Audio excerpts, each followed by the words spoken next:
Hello বন্ধুরা, perfect your beauty চ্যানেলে তোমাদের সবাইকে স্বাগত জানিয়ে শুরু করছি আজকের ভিডিওটা।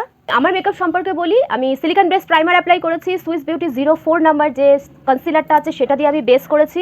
তার উপরে আমি স্টেজের এই 929 এই কম্প্যাক্ট পাউডার ইউজ করেছি এবং ব্লাশ ইউজ করেছি। সাথে ব্লাশ আমি ইউজ করেছি রিকোডের এস অফ বেস এই move blush 02 one more time এই ব্লাশ ইউজ করেছি। লিপস্টিকে আমি প্রথমে লিপ লাইন করেছি মার্সের 02 ডিপ ডাউন এই লিপ পেন্সিলটা দিয়ে, আর লিপস্টিক ইউজ করেছি ইনসাইডের নন ট্রান্সফার এই 29 নাম্বার এই লিপস্টিকটা ইউজ করেছি।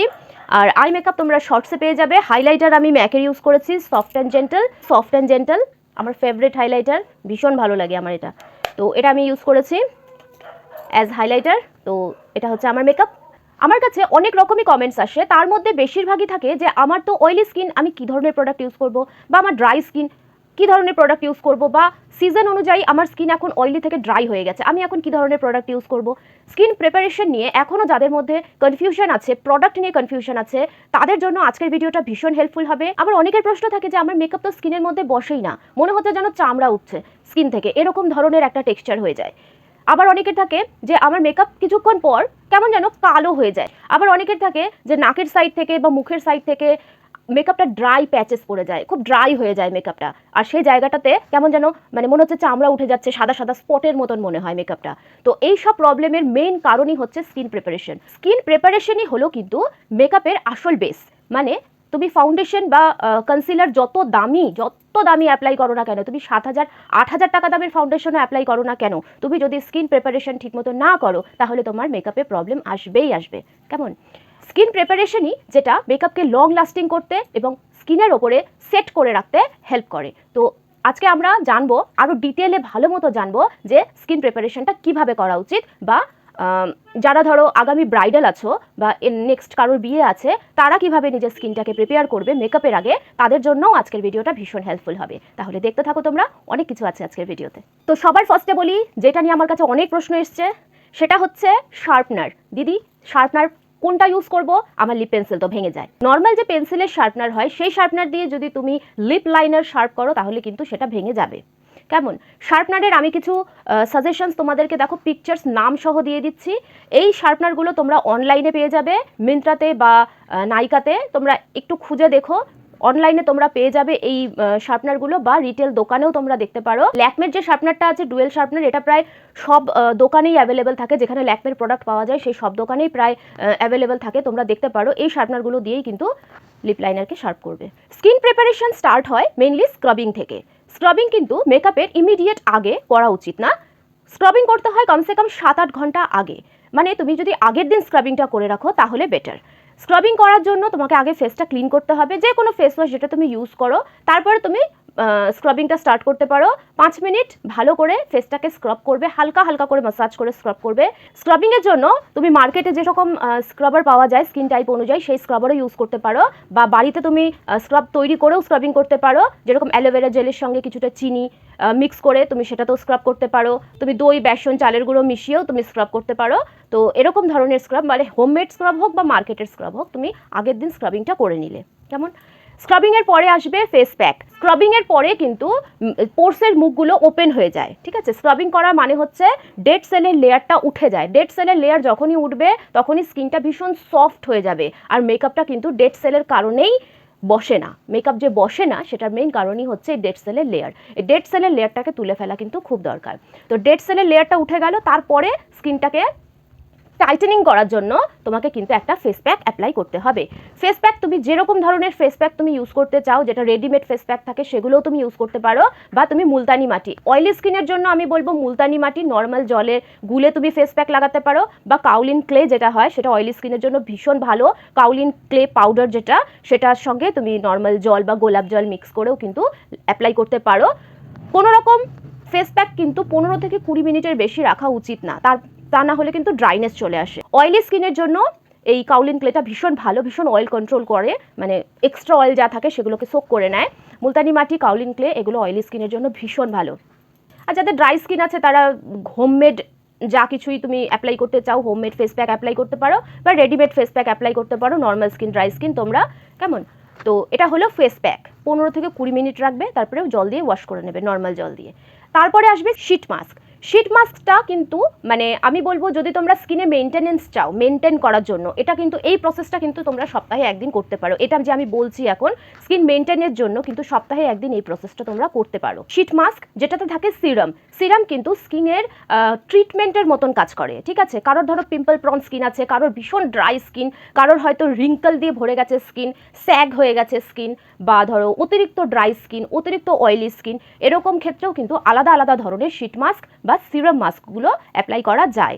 এটাতে কিন্তু একটা ট্রিটমেন্ট হয় স্কিনের, স্কিন একটা রিফ্রেশিং একটা মানে রেস্টের একটা টাইম পায় স্কিন অনেকটা। ফেস প্যাকের পরে তোমরা শীট মাস্ক অ্যাপ্লাই করতে পারো। শীট মাস্ক ভীষণভাবে স্কিনকে রিল্যাক্স করে, ঠিক আছে। স্কিন টাইপ অনুযায়ী আমি কিছু শীট মাস্কের সাজেশনস দিয়ে দিচ্ছি তোমাদেরকে সাইডে, তোমরা দেখে নিতে পারো যে কোন স্কিন টাইপে কী ধরনের শীট মাস্ক যায়।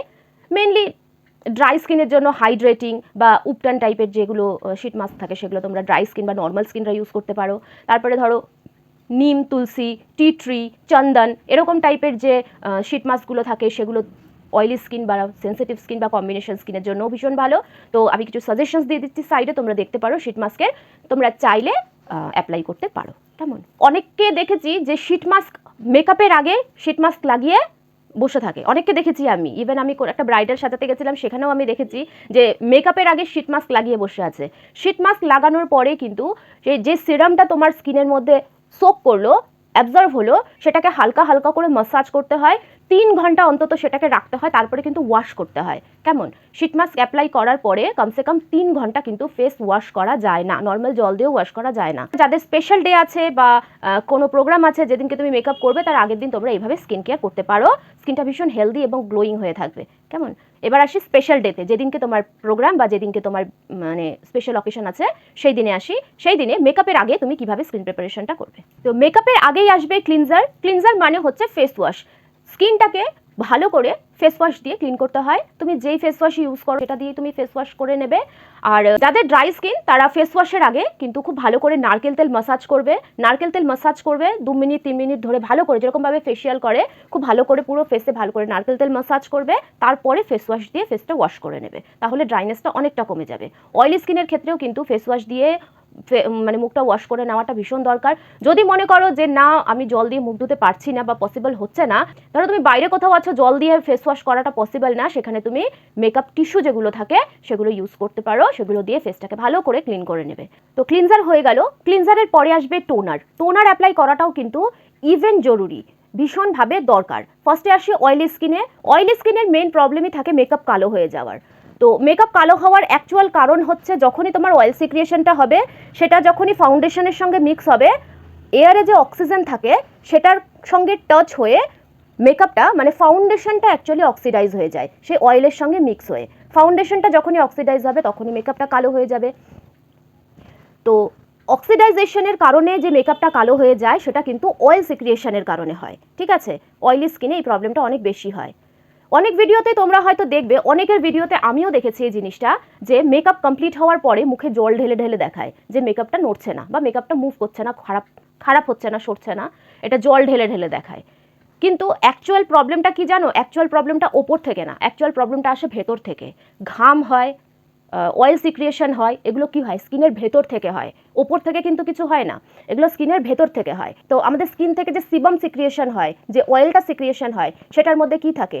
লবণ থাকে, সেটার মধ্যে অয়েল থাকে। তো এই যে জিনিসগুলো, এই যে সিবামগুলো সিক্রিয়েশন হয়, সেটা কিন্তু ন্যাচারাল প্রসেস, ঠিক আছে। কারোর কম হয়, কারোর বেশি হয়, এটা কিন্তু ন্যাচারাল প্রসেস। কোনো মেকআপ প্রোডাক্ট দিয়ে কিন্তু তুমি এটাকে চেপে রাখতে পারবে না, কিন্তু কমাতে পারবে, ঠিক আছে। তুমি কমাতে পারবে কিন্তু এটাকে চেপে রাখা যায় না। ওয়াটার প্রুফ মেকআপ বা সোয়েট প্রুফ মেকআপ, প্রুফ বলে কিছু হয় না, ওয়াটার রেজিস্ট্যান্স মেকআপ বা সোয়েট রেজিস্ট্যান্স মেকআপ হয়। মানে মেকআপটা তোমার একই জায়গায় থাকবে, তোমার অয়েল বেরোলেও কি সোয়েট হলেও কি মেকআপটা কিন্তু তোমার জায়গা থেকে নড়বে না। তুমি যদি রাব করো তাহলে তো মেকআপ নষ্ট হবেই, সেটা যত দামি মেকআপই হোক না কেন। তুমি যদি ঘষে ঘষে সেটাকে মোছার চেষ্টা করো তাহলে কিন্তু সেটা খারাপ হবেই। যখনই অয়েল বেরোবে বা ঘাম বেরোবে তখনই কিন্তু টিস্যু বা ব্লটিং পেপার দিয়ে এইভাবে চেপে চেপে হালকা করে এভাবে চাপলেই কিন্তু পুরো কাগজের মধ্যে সেই অয়েলটা বা ঘামটা চলে আসে, এবং তোমার মেকআপ যেটা আছে সেটা কিন্তু অ্যাজ ইট ইজ তোমার মুখেই মানে তোমার স্কিনের ওপরেই কিন্তু লেগে থাকবে। তো এইটা হচ্ছে মেকআপের টেকনিক, এই প্রসেসেই কিন্তু মেকআপ করা হয়, ঠিক আছে। তো মেকআপটাকে এমনভাবে সেট করবে যেন ঘাম বেরোক চাই অয়েল বেরোক, মেকআপটা যেন নিজের জায়গাতেই থাকে। আমি যখনই সেটাকে টিস্যু দিয়ে হালকা করে এইভাবে প্রেস করব, তখন টিস্যুর মধ্যে সেই ঘামটা বা অয়েলটা চলে আসবে, মেকআপটা আমার অ্যাজ ইট ইজ সেখানেই থাকবে। তো এটাই হচ্ছে টেকনিক, এই টেকনিকেই কিন্তু মেকআপটা করতে হয়। তো যেখানে বলছিলাম অয়েলি স্কিনের জন্য কিন্তু অয়েল কন্ট্রোল টোনার অ্যাপ্লাই করাটা ভীষণ দরকার। তুমি যখনই অয়েল কন্ট্রোল টোনার অ্যাপ্লাই করবে ফেস ওয়াশ করার পরে, তখন কি হবে, পোর্সের মুখগুলো তোমার যখনই ফেস ওয়াশ করবে, ওয়াশ করার পরে পোর্সের মুখগুলো ওপেন হয়ে যায়। তো যখনই তুমি স্প্রে করবে, টোনারটা যখনই তুমি অ্যাপ্লাই করবে, স্প্রে করবে, তখন সেটা পোর্সের মুখগুলোকে বন্ধ করবে। ঠিক আছে, পোর্সের মুখগুলোকে বন্ধ করলে অয়েল কন্ট্রোল হয়ে যাবে এমনি। তাছাড়া কি হয়, যেহেতু ওটা লিকুইড ফর্ম মানে ওয়াটার ফর্মে থাকে, জলের মতন থাকে টোনারটা, সেটা স্কিনের ভেতরের লেয়ার পর্যন্ত যায়, মানে ওপরের যে এপিডার্মিস লেয়ারটা আছে সেটার পোর্সগুলোকে বন্ধ করে দিয়ে সেটা কিন্তু ভেতরের যে ডার্মিস লেয়ারটা আছে সেই লেয়ার পর্যন্ত যায়। ডার্মিস লেয়ারে থাকে হচ্ছে গ্ল্যান্ড, মানে অয়েল গ্ল্যান্ড, সোয়েট গ্ল্যান্ড, এগুলো তোমার স্কিনের ডার্মিস লেয়ারে থাকে। সেই ডার্মিস লেয়ারে গিয়ে সেই গ্ল্যান্ডগুলোকে, সেই গ্ল্যান্ডের পোর্সগুলোকেও কিন্তু বন্ধ করে দেয়। সেক্ষেত্রে কি হয়, তোমার সিক্রিয়েশনটা, অয়েল সিক্রিয়েশনটা কিন্তু কম হয়, হবে কিন্তু কম হবে, যে কারণে তোমার মেকআপটা কালো হবে না। ঠিক আছে, অনেকটাই কম হয়, প্রায় 100% থেকে সেটাকে 20%-এ নামিয়ে দেয়, এরকমও হয়। ঠিক আছে, মানে 100% অয়েল সিক্রিয়েশনের থেকে কিন্তু 20% বা 15%-এ নামিয়ে দিতে পারে এই টোনার। সেজন্য বলি টোনার অ্যাপ্লাই করার পরে কিন্তু 2-3 মিনিট ওয়েট করবে, টোনারটাকে নিজের কাজ করতে দাও, তারপরে তুমি নেক্সট স্টেপে যাও। অয়েলি বা কম্বিনেশন স্কিনের জন্য কিন্তু অয়েল কন্ট্রোল টোনার অ্যাপ্লাই করাটা ভীষণ দরকার। এই কারণেই দরকার যে অয়েলটাকে কন্ট্রোল করে রাখবে স্কিনের ভেতরে। এগুলো টোনারের কাজ, দেখতে কিন্তু পাতলা একটা জলের মতন, কিন্তু সেটার কাজ কিন্তু বিশাল, অনেক বড়। মেকআপটাকে ধরে রাখতে, স্কিনটাকে ঠিক রাখতে টোনার কিন্তু বিশাল বড় কাজ করে। ঠিক আছে, তো এবার আসি ড্রাই স্কিন এবং নর্মাল স্কিনে। যাদের ড্রাই টু নর্মাল স্কিন তারা কিন্তু গোলাপ জল অ্যাপ্লাই করবে। গোলাপ জল কি করে, একটা খুব সুন্দর রিফ্রেশিং একটা লুক দেয়, খুব সুন্দর একটা হাইড্রেট করে স্কিনটাকে, একটা মানে ড্রাই স্কিনটাকে একটা হাইড্রেশন দেয়, একটু ভেজা ভেজা টাইপের একটা সুন্দর একটা সফটনেস আনে ড্রাই স্কিনে। তাছাড়া যাদের খুব বেশি ড্রাই, তোমরা মিস্ট অ্যাপ্লাই করতে পারো। মিস্ট কি করে, যে হাইড্রেটিং মিস্টের কথা আমি বলি, মিস্টের কাজ হলো একটু এক্সট্রা হাইড্রেশন দেওয়া, ঠিক আছে, একটু এক্সট্রা সফটনেস দেওয়া। তো ড্রাই স্কিন বা নর্মাল স্কিন যারা, তারা কিন্তু মিস্ট অ্যাপ্লাই করলে তোমাদের স্কিনটা খুব সুন্দরভাবে প্রিপেয়ার হয়, খুব সুন্দরভাবে রেডি হয়, মানে একটা মানে ড্রাইনেসটা কমে গিয়ে একটা হাইড্রেশন, একটা সফটনেস চলে আসে ফেসের মধ্যে। ঠিক আছে, তো মিস্ট ইউজ করার পরেও কিন্তু 2-3 মিনিট টাইম দিতে হয় ফেসটাকে, স্কিনটাকে রেডি হতে। ঠিক আছে, ক্লিনজার টোনারের পরে আসবে সিরাম। অয়েলি স্কিনদের আমি বলবো তোমরা সিরাম না অ্যাপ্লাই করাটাই বেটার, অত কনফিউশনের দরকার নেই। নর্মালি ক্লিনজার আর টোনার অ্যাপ্লাই করো, তারপরে ময়শ্চারাইজারে চলে যাবে, সেটা আমি পরে বলছি। ড্রাই স্কিন বা নর্মাল স্কিনদের ক্ষেত্রে তোমরা সিরাম অ্যাপ্লাই করতে পারো, সিরামে অনেকটা ড্রাইনেস কমে।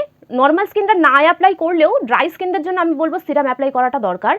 তোমরা এরকম ধরনের, আমি দেখো সাজেশনস দিয়েছি, এরকম ধরনের সিরাম তোমরা অ্যাপ্লাই করতে পারো। 2-3 ফোঁটা নেবে, নিয়ে হাতের মধ্যে রাব করবে, রাব করে এইভাবে অ্যাপ্লাই করবে সিরাম, পুরো ফেসে এইভাবে সিরাম অ্যাপ্লাই করতে হয়। ঠিক আছে, তো সেটাকেও 2 মিনিট টাইম দেবে স্কিনের মধ্যে সেট হতে, তো ড্রাইনেসটা অনেকটা কমবে। সিরামের পরে আসবে হচ্ছে ময়শ্চারাইজার। ময়শ্চারাইজেশনও কিন্তু খুব দরকার। অনেক অনেক ফাউন্ডেশনে দেখবে তোমরা সিরাম দেওয়া আছে, ময়শ্চারাইজার দেওয়া আছে, প্রাইমার দেওয়া আছে, লেখা থাকে যে সিরাম, প্রাইমার, ময়শ্চারাইজার সবই দেওয়া আছে ফাউন্ডেশনের মধ্যে। তারপরেও কি এই ময়শ্চারাইজার অ্যাপ্লাই করাটা দরকার? হ্যাঁ দরকার। এটাও কিন্তু স্কিন প্রিপারেশনের মধ্যে পড়ে। তোমার ফাউন্ডেশনের মধ্যে যাই থাক না কেন, যাই থাক না কেন ফাউন্ডেশনের মধ্যে, মেকআপের আগে কিন্তু cleanser, toner, moisturiser must must must must. ঠিক আছে, অ্যাপ্লাই করতেই হবে, সে তোমার যে কোনো রকমের স্কিন টাইপ হোক না কেন। টাইপ অনুযায়ী প্রোডাক্ট আলাদা হয়। অয়েলি স্কিনের জন্য water base moisturiser. Water base moisturiser কি করে, স্কিনটাকে ম্যাট রাখতে, ড্রাই রাখতে হেল্প করে। ঠিক আছে, অয়েল সিক্রিয়েশন হলেও সেটাকে কন্ট্রোলে রাখতে হেল্প করে, ড্রাই এবং একটা ম্যাট সারফেস তৈরি করে দেয় ময়শ্চারাইজারটা, ওয়াটার বেস ময়শ্চারাইজার। তো তারপরে আসি ড্রাই টু নর্মাল স্কিন, যাদের দরকার ক্রিম বেস ময়শ্চারাইজার। নর্মাল স্কিনদের তো আরাম, নর্মাল স্কিনদের সত্যিই খুব ভালো, কারণ খুব বেশি স্কিন প্রবলেম এদের থাকে না। কি বলো তো, কোনো স্ট্রিক্টলি কোনো প্রোডাক্ট থাকে না। নর্মাল স্কিনরা তোমরা ওয়াটারও ইউজ করতে পারো, ক্রিমও ইউজ করতে পারো, কারণ তোমাদের না ড্রাইনেস থাকে না অয়েল থাকে, একদম নর্মাল থাকে স্কিন। ঠিক আছে, খুব ভালো হয় স্কিনগুলো, মেকআপ করতেও খুব ভালো লাগে ওই সব স্কিনে। তো নর্মাল স্কিনদেরও তোমরা ক্রিম বেস ময়শ্চারাইজার অ্যাপ্লাই করতে পারো, যেহেতু এখন ওয়েদারটা ড্রাই, তো তোমরা ক্রিম বেস ময়শ্চারাইজার অ্যাপ্লাই করবে। আমি সাজেশনস তোমাদের পাশাপাশি দিয়ে যাচ্ছি, তোমরা দেখে নিতে পারো। তো নর্মাল তো ড্রাই স্কিনদের জন্য ক্রিম বেস ময়শ্চারাইজার অ্যাপ্লাই করবে। যাদের খুব বেশি ড্রাই, মানে একদম ফাটা ফাটা হয়ে যায়, আগে তো হাইড্রেশনের জন্য তোমরা মিস্ট অ্যাপ্লাই করছো, সেটাকে 2-3 মিনিট টাইম দেবে, তারপরে ময়েশ্চারাইজার অ্যাপ্লাই করবে। যদি তাও মনে হয় যে ড্রাইনেসটা যাচ্ছে না, একটু তাও মনে হচ্ছে টানছে, তার উপরে তোমরা মোটামুটি ধরো 2-3 মিনিট ওয়েট করলে তারপরে আবার রিপিট অ্যাপ্লাই করবে ময়েশ্চারাইজারটাকে আবার রিপিট অ্যাপ্লাই করতে পারো। আগে সিরাম, তারপরে 2বার ময়েশ্চারাইজার ইউজ করবে যাদের এক্সেসিভ ড্রাই তাদের জন্য। আরেকটা ছোট্ট সাজেশনস তোমাদেরকে বলি, এখন যেহেতু উইন্টার, যে কারণে আমি জিনিসটা বাদ দিয়েছিলাম, কিন্তু আমার মনে হলো বলাটা দরকার। সেটা হচ্ছে যাদের ধরো খুব বেশি সেন্সিটিভ স্কিন, মানে 19-20 কিছুতেই হয়তো পিম্পলস বা র্যাশের প্রবলেম হয়। আমার যেহেতু অয়েলি প্লাস সেন্সিটিভ আমার স্কিন, একটু 19-20 প্রোডাক্ট ইউজ হলেই কিন্তু আমার ভীষণভাবে র্যাশ বা পিম্পলের প্রবলেম হয়। তো এই রকম ধরনের যাদের স্কিন আছে যে একটু 19-20 প্রোডাক্ট ইউজ করা যায় না, তারা কিন্তু টোনার যদি তোমাদের স্যুট না করে যদি তোমরা ক্লিনজারের পরে ফেস ওয়াশ করার পরে কিন্তু বরফ মাসাজ করতে পারো। ঠিক আছে, ভালো করে পুরো ফেসে বরফ মাসাজ করবে। বরফও কিন্তু স্কিনের ওপরের যে লেয়ারটা আছে সেখানে কিন্তু পোর্সটাকে কন্ট্রোল করতে হেল্প করে। যেহেতু ঠান্ডা থাকে স্কিনটা, সেহেতু অয়েল বা সোয়েট বেরোনোটা অনেকটা কমে যায়। ঠিক আছে, টোনারের মতন অত ডিটেইলে কিন্তু বরফ কাজ করে না, কিন্তু যাদের সেন্সিটিভ স্কিন, মানে উপায় নেই, প্রোডাক্ট ইউজ করতে পারছো না, তাদের জন্য কিন্তু বরফ একটা সাবস্টিটিউট হতে পারে। কেমন, তোমরা ভালো করে বরফ ইউজ করতে পারো, তারপরেও কিন্তু তোমরা ময়েশ্চারাইজার অ্যাপ্লাই করতে পারো। কেমন, যাদের স্কিনে খুব বেশি ঘাম হয় তারাও বরফ ইউজ করতে পারো। তো আমি অনেক কিছুই বললাম, কনফিউশন থাকলে আমাকে জিজ্ঞাসা করো, কমেন্টে জিজ্ঞাসা করো। কোনো রকম যদি কনফিউশন থাকে তোমাদের, আমাকে কমেন্টে জানিও, আমি তোমাদেরকে বলে দেবো তোমাদের যদি কোনো প্রশ্ন থাকে। টোনারের বটল অনেক সময় দেখবে অনেকগুলো স্প্রে বটল থাকে, অনেকগুলো আবার তুলোতে ঢেলে এইভাবে অ্যাপ্লাই করতে হয়। তো তোমরা সেভাবেও অ্যাপ্লাই করতে পারো। তুলোর মধ্যে ঢেলে নিয়ে টোনারটাকে এইভাবে চেপে চেপে মানে ভিজিয়ে অ্যাপ্লাই করতে হবে। জাস্ট মানে ওপরে ওপরে অ্যাপ্লাই করলে হবে না, মানে স্কিনটা যেন ভেজে ভালো মতো। তুলোর দিয়ে অ্যাপ্লাই করলেও একটু বেশি কোয়ান্টিটিতে অ্যাপ্লাই করবে যাতে স্কিনটা ভেজে। ঠিক আছে, আর যারা স্প্রে করো, স্প্রে ফর্মে যদি টোনার অ্যাপ্লাই করো ওটা কিন্তু অনেক বেটার, মানে পুরো স্কিনে ভালো করে টোনার, মানে প্রত্যেকটা ইঞ্চে যেন টোনারটা স্প্রে হয়, ভালো করে স্প্রে করবে, পুরো ফেসে ভালো করে স্প্রে করতে হয়। টোনার কিন্তু ভীষণভাবে হেল্প করে এই মেকআপটাকে ধরে রাখতে, মেকআপ ঠিক রাখতে, লং লাস্টিং রাখতে, কালো যেন না হয়, নষ্ট যেন না হয় মেকআপ, এই জিনিসগুলোকে কিন্তু টোনার ভীষণ হেল্প করে। ঠিক আছে, তো টোনার অ্যাপ্লাই করা কিন্তু স্কিপ করা যাবে না, অ্যাপ্লাই করতে হবে। ঠিক আছে, আমার অয়েলি স্কিন, আমি নিজে এই জিনিসটা ফিল করেছি, সেই কারণে আমি তোমাদেরকে বলতে পারছি। অয়েলি স্কিনের একটা নিজস্ব প্রসেস আছে যে স্কিনের ওপরে একটা অয়েলের লেয়ার রাখতে হবে যাতে স্কিনটা ড্রাই না হয়। ঠিক আছে, এটা হচ্ছে স্কিনের একটা প্রসেস, অয়েলি টাইপের যে স্কিনগুলো হয় তাদের প্রসেস। তো এই প্রসেসটাকে মেনটেন করবে, যেহেতু এটা আমাদের ন্যাচারাল প্রসেস, তো এটা তো হবেই। তো সেই কারণে কি হয়, তুমি যদি ফেস ওয়াশ করার পরে অয়েলটা ধুয়ে নিলে, তারপরে তুমি যদি একটা ময়েশ্চারাইজার অ্যাপ্লাই করো, তখন স্কিন কি ভাববে বলো তো? স্কিন ভাববে যে অলরেডি তো একটা ময়েশ্চার লেভেল আছেই স্কিনের ওপরে, তাহলে আমাকে ন্যাচারাল যে প্রসেসটা সেটা কমিয়ে দিলেও চলবে, কারণ তখন আর অত বেশি অয়েল সিক্রিয়েশন হয় না, তো অয়েল সিক্রিয়েশনটা কম হয়। তো ময়েশ্চারাইজার অ্যাপ্লাই করলে অয়েল সিক্রিয়েশনটা এমনিই কমে যায়। তুমি যদি ময়েশ্চারাইজার অ্যাপ্লাই না করে ডাইরেক্ট মেকআপ করো তাহলে কিন্তু সর্বনাশ। এবার একজনের প্রশ্ন ছিল ওপেন পোর্স কি? ওপেন পোর্স হলো এই জায়গাগুলোতে, গালের এই জায়গা, নাকের ওপরে এবং এই জায়গা দুটো এবং নাকের ওপরে, এই যে রোমকূপের যে গোড়াগুলো সেগুলো একটু বড় হয়ে যায়, রোমকূপের যে গোড়াগুলো থাকে সেগুলো একটু বড় হয়ে যায়, তো সেটাকে বলে ওপেন পোর্স। ঠিক আছে, তো যাদের অয়েলি স্কিন তাদের এই প্রবলেমটা হবেই হবে, মাস্ট। অয়েলি স্কিনে এই ওপেন পোর্সের প্রবলেম থাকে, প্লাস যাদের ড্রাই স্কিন তাদের ওই প্রবলেমটা থাকে এজিংয়ের কারণে। বয়স বাড়তে বাড়তে স্কিনের ইলাস্টিসিটিটা যখন নষ্ট হয়ে যায় তখনও কিন্তু এই ওপেন পোর্সের প্রবলেমটা আসতে পারে। তো এই ওপেন পোর্সের প্রবলেমের জন্য কি করতে হবে? পোর ফিলিং প্রাইমার অ্যাপ্লাই করতে হবে। ভালো পোর ফিলিং প্রাইমার অ্যাপ্লাই করলে মেকআপের আগে এই জায়গাটা দেখো স্মুথ, এই যে স্মুথ জিনিসটা তোমরা দেখতে পাচ্ছ, এটা থাকে না, এখানে dot dot dot dot dot dot গর্ত টাইপের বোঝা যায়, যেখানে মেকআপটা আটকে থাকে, ফাউন্ডেশনগুলো আটকে যায়, অথচ সেটা স্কিনের ওপরে কিন্তু বোঝা যায়, যে বড় রোমকূপগুলো সেগুলো কিন্তু ভিজিবল হয়, দেখা যায়, সেটা খুব বাজে লাগে দেখতে। তো সেই কারণে এই যে জায়গাটাকে ভরে দিতে হয়, ভরে দেওয়ার জন্য কিন্তু পোর ফিলিং প্রাইমার অ্যাপ্লাই করতে হয়। তো আমি তোমাদেরকে দেখাচ্ছি, দেখো পিকচার, যে ওপেন পোর্স কি জিনিস আর পোর ফিলিং প্রাইমার অ্যাপ্লাই করার পরে স্কিনটা কীরকম হচ্ছে। ঠিক আছে, দুটো দেখো পিকচারের ডিফারেন্সটা তোমরা দেখতে পারবে, যে ওপেন পোর্স ছিল এবং পোর ফিলিং প্রাইমার অ্যাপ্লাই করার পরে দেখো পোর্সগুলো কীরকম ব্লার হয়ে গেছে। ঠিক আছে, এটা হচ্ছে পোর ফিলিং প্রাইমারের কাজ। তারপরে আসবে প্রাইমার, নর্মাল প্রাইমার, অয়েলি স্কিনদের জন্য সিলিকন বেস প্রাইমার, এটা নিয়ে আমি আগেও বলেছিলাম। অয়েলি স্কিনরা silicon base product, silicon base primer, silicon base foundation, এগুলো অয়েলি স্কিনের জন্য খুবই ভালো।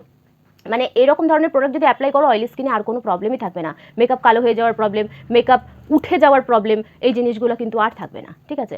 তো সিলিকন বেস প্রাইমার হচ্ছে অয়েলি স্কিনের জন্য। নর্মাল টু ড্রাই স্কিন যাদের, তাদের জন্য হচ্ছে তোমার ক্রিম বেস প্রাইমার, যেটা Swiss beauty real base, blur perfect primer, Lakme অ্যাবসলিউটের, এগুলো কিন্তু নর্মাল টু ড্রাই স্কিনরা ইউজ করতে পারো। তো এবার বললাম প্রাইমারের কথা, এবার আমি কিছু প্রবলেমসের কথা বলি। ফাউন্ডেশন অ্যাপ্লাই করার পরে কিছু জায়গায় দেখবে হোয়াইট প্যাচেস চলে আসে, ড্রাইনেস চলে আসে বা প্যাচেস চলে আসে। পিকচার্সে আমি দেখাচ্ছি তোমাদের, দেখতে পাবে তোমরা। কিছু ড্রাইনেস চলে আসে, প্যাচেস চলে আসে। সেই সব জায়গাগুলো কি করে ঠিক করবে? ড্রাই স্কিন যাদের, নর্মাল টু ড্রাই স্কিন যাদের, তাদের এই প্রবলেমটা বেশি হয়। মেকআপ ফিক্সার স্প্রে করবে, ড্রাই বিউটি ব্লেন্ডারের মধ্যে মেকআপ ফিক্সারটাকে স্প্রে করবে, ভালো করে স্প্রে করবে। তারপরে সেই জায়গা, যে জায়গাটা তোমার ড্রাই ফিল হচ্ছে বা প্যাচেস চলে আসছে, সেই জায়গাতে এইভাবে অ্যাপ্লাই করবে।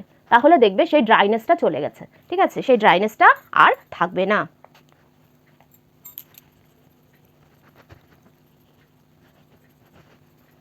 যে জায়গাগুলোতে ম্যাক্সিমাম এই সব জায়গাগুলোতে বা নাকের সাইড দিয়ে বা মুখের সাইডে এরকম জায়গাগুলোতে এই ড্রাই প্যাচেসগুলো আসে, তো তোমরা মেকআপ ফিক্সার এইভাবে ড্রাই বিউটি ব্লেন্ডারের মধ্যে মেকআপ ফিক্সার নিয়ে এইভাবে কিন্তু তোমরা সেই ড্রাই প্যাচেসগুলোর ওপরে যখনই তোমরা এইভাবে ডাইরেক্ট অ্যাপ্লাই করবে না, ঠিক আছে, ডাইরেক্ট মেকআপ ফিক্সার অ্যাপ্লাই করবে না, বিউটি ব্লেন্ডারের মধ্যে নেবে, ড্রাই বিউটি ব্লেন্ডারের মধ্যে মেকআপ ফিক্সার নিয়ে তারপরে এইভাবে সেই প্যাচের ওপরে অ্যাপ্লাই করবে। তাহলে দেখবে সেটা স্মুথ হয়ে গেছে, মানে মিশে গেছে, আর বোঝা যাচ্ছে না, ঠিক আছে। তো এটা একটা প্রসেস হলো। আর আরেকটা প্রসেস হচ্ছে যাদের এরকম ধরনের ফাটা মানে মনে হচ্ছে চামড়া উঠে যাচ্ছে, ফাউন্ডেশনটা এইভাবে ছেড়ে দিয়েছে, সেম প্রসেসে তোমরা টোনারও অ্যাপ্লাই করতে পারো। হাইড্রেটিং মিস্ট যেটা বললাম, সেটাও কিন্তু এরকমই একইভাবে কাজ করে, ঠিক আছে। তোমাদের যদি ড্রাইনেস হয় বা কোনো প্যাচেস আসে বা কোনো রকমভাবে মেকআপ ফেটে যাচ্ছে, সেখানে কিন্তু তোমরা এইভাবে মেকআপটাকে রিপেয়ার করতে পারো, ঠিক করতে পারো, ঠিক আছে। সেটা তুমি মেকআপ ফিক্সার দিয়েও করতে পারো বা হাইড্রেটিং মিস্ট দিয়েও করতে পারো। তো যে ক্লিনজার, টোনার, ময়েশ্চারাইজারের কথা আমি আজকে বললাম, সেটা কিন্তু তোমরা ডেইলি বেসিসে স্কিন কেয়ারের জন্যও করতে পারো, ঠিক আছে। যে প্রোডাক্টগুলো দেখালাম সেই প্রোডাক্টগুলো তোমরা ডেইলি বেসিসে স্কিন কেয়ারের জন্য অ্যাপ্লাই করতে পারো। তো স্কিন প্রিপারেশন নিয়ে অনেক ইনফরমেশন আজকে তোমাদেরকে দিয়েছি। আমার জানা যা কিছু ছিল আমি সব কিছু তোমাদেরকে বললাম। নেক্সট যদি কোনো রকম তোমাদের প্রশ্ন থাকে, কোনো রকম কনফিউশন থাকে, তোমরা আমাকে কমেন্টে জানিও, আমি তোমাদেরকে আনসার করে দেবো, ঠিক আছে। আর স্কিন টাইপ আমাকে জানিও, তোমাদের স্কিন টাইপ কি, যদি সেরকম অসুবিধা হয় তাহলে আমি তোমাদেরকে প্রোডাক্টও সাজেস্ট করে দেবো, কেমন। যারা বড় কোনো ইনস্টিটিউটে বা বড় কোনো মেকআপ আর্টিস্টের কাছে মেকআপ শিখতে চাও কিন্তু মেকআপ সম্পর্কে খুব একটা কিছু জানো না, তাহলে আমার ভিডিওগুলো তোমরা ফলো করো, ভীষণ হেল্পফুল ভিডিও। আশা করি তোমাদের ভালো লাগছে আমার ভিডিওগুলো। প্লিজ আমাকে কমেন্ট করে জানিও তোমাদের জন্য হেল্পফুল হচ্ছে কিনা। আমার ভিডিওগুলো ফলো করে, আমার ভিডিওগুলো দেখে মেকআপ শিখে তারপরে যদি তোমরা বড় কোনো ইনস্টিটিউট বা মেকআপ আর্টিস্টের কাছে শিখতে যাও, তাহলে মেকআপ জিনিসটা তোমাদের কাছে অনেক বেশি ইজি হয়ে যাবে, অনেক ভালো মতন তোমরা বুঝতে পারবে এবং কোয়েশ্চেনও করতে পারবে। আজকের ভিডিও এই পর্যন্তই। কেমন লাগলো আমাকে অবশ্যই কিন্তু কমেন্ট করে জানিও। ভালো লাগলে লাইক করো, শেয়ার করো বন্ধু এবং আত্মীয়দের সাথে। এবং যারা ফার্স্ট টাইম আমার ভিডিও দেখছো আজকে এবং যারা দেখো কিন্তু এখনো সাবস্ক্রাইব করোনি, তারা ঝটপট সাবস্ক্রাইব করে নোটিফিকেশন বেলটা অল করে দিও। তাহলে আমি যখনই ভিডিও আপলোড করি, যাই আপলোড করি, তোমাদের কাছে নোটিফিকেশন পৌঁছে যাবে এবং মানে কোনো ভিডিও তোমরা মিস করবে না, সব ভিডিও তোমরা দেখতে পাবে। তাহলে আর কি, দেখা হবে নেক্সট উইক নতুন কোনো টিউটোরিয়াল, নতুন কোনো মেকআপ লুক নিয়ে। আজকের মতন চলি, খুব ভালো থেকো সবাই, প্র্যাকটিস করো, কোনো প্রশ্ন থাকলে কমেন্ট করো, চলি, টাটা।